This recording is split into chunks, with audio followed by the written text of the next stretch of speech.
كوبايات كبيره جدا اهي.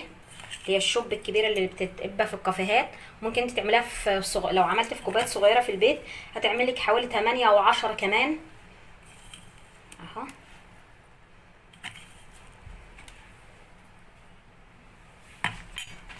ممكن كمان تحطي صوص شوكولاته او تكتفي بكده، مفيش اي مشكله اهو.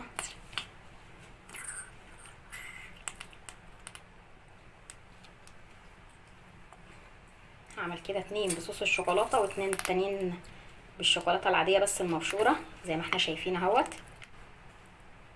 يا رب تكون وصفه النهارده عجبتكم. لو عجبتك الوصفه ما تنسيش تدعمينا بالاشتراك في القناه وتفعلي الجرس عشان يوصلك كل فيديو جديد. نشوفكم على خير، والسلام عليكم ورحمه الله وبركاته.